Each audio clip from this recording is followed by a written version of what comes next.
दोस्तों, एक बार फिर आप सबका हमारे YouTube चैनल वेद पत्रिका में बहुत बहुत स्वागत है। आज हम कामिका एकादशी व्रत कथा के बारे में जानेंगे और कामिका एकादशी व्रत के महत्वों के बारे में आपको बताएंगे। दोस्तों, एक बार अर्जुन ने श्री कृष्ण से कहा, हे प्रभु, मैं आषाढ़ मास के शुक्ल पक्ष की देवशयनी एकादशी व्रत कथा का विस्तार से वर्णन सुनना चाहता हूँ। श्रावण मास के कृष्ण पक्ष की एकादशी की कथा को सुनाने की कृपा करें। इस व्रत की क्या विधि है तथा इस व्रत से किस देवी या देवता की पूजा की जाती है, इसका उपवास करने से मनुष्य को किस तरह का फल की प्राप्ति होती है। भगवान श्री कृष्ण ने कहा, हे सर्वश्रेष्ठ धनुर्धर, मैं श्रवण मास के व्रत कथा को सुनाता हूँ, आप ध्यान से सुनिए।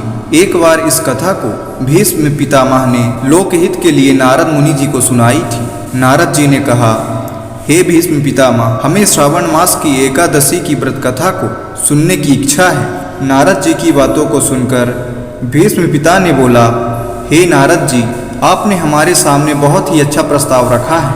आप पूर्ण ध्यान लगाकर इस व्रत कथा को सुने। श्रावण मास के कृष्ण पक्ष के एकादशी का नाम कामिका एकादशी होता है। इस एकादशी व्रत कथा को सुनने मात्र से ही वाजेय यज्ञ कथा जितना फल मिलता है। कामिका एकादशी के उपवास में शंख चक्र गदाधारी भगवान विष्णु की पूजा होती है। जो मनुष्य इस कथा को धूप दीप आदि से भगवान विष्णु की पूजा करता है, उसे गंगा स्नान से भी अधिक फल की प्राप्ति होती है। सूर्य ग्रहण और चंद्र ग्रहण में केदार एवं कुरुक्षेत्र में स्नान करने से जिस पुण्य की प्राप्ति होती है, कामिका एकादशी के दिन यह व्रत कथा को सुनने पर उससे भी ज्यादा फल की प्राप्ति होती है। संसार में सबसे ज्यादा अतः भक्ति पूर्वक भगवान की पूजा ना कर सके तो श्रावण मास के कृष्ण पक्ष की कामिका एकादशी का उपवास करना चाहिए। इससे बहुत ज्यादा फल की प्राप्ति होती है। आभूषणों से युक्त गाय के बछड़े का तथा गौदान करने से जो फल मिलता है, वह फल कामिका एकादशी व्रत से प्राप्त हो जाता है। संसार सागर तथा पापों में फंसे हुए मनुष्यों को इससे मुक्ति मिल जाती है। कामिका एकादशी का व्रत अवश्य ही करना चाहिए। संसार में इसे पापों को नष्ट करने वाला और कोई उपाय नहीं है।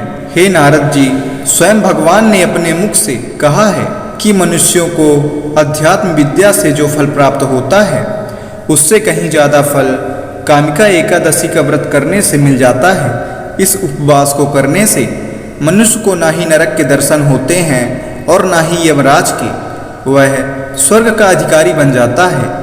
जो भक्त इस दिन तुलसी दल से भगवान विष्णु की पूजा करते हैं, वे इस संसार सागर में रहते हुए भी सबसे तुलना में तेजमान होते हैं। हे नारद जी, मैं भगवान की अति प्रिय तुलसी को प्रणाम करता हूँ। तुलसी जी के दर्शन मात्र से ही सारे पाप नष्ट हो जाते हैं। तुलसी के स्पर्श मात्र से मनुष्य का शरीर शुद्ध हो जाता है। जो भक्त तुलसी जी को श्रद्धा पूर्वक भगवान के श्री चरणों में अर्पित करता है, उसे मुक्ति मिल जाती है। इस कामिका एकादशी की रात्रि में जो मनुष्य जागरण करते हैं, दीपदान करते हैं, उनके पुण्य को लिखने में चित्रगुप्त भी असमर्थ हो जाते हैं।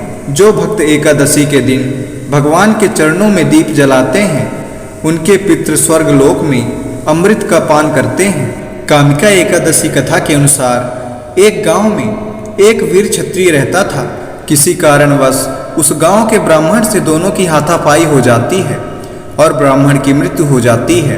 अपने हाथों से गलती द्वारा मारे गए उस ब्राह्मण की क्रिया उस क्षत्रिय ने करनी चाहिए, परंतु पंडितों ने उसे ऐसा करने से मना कर दिया।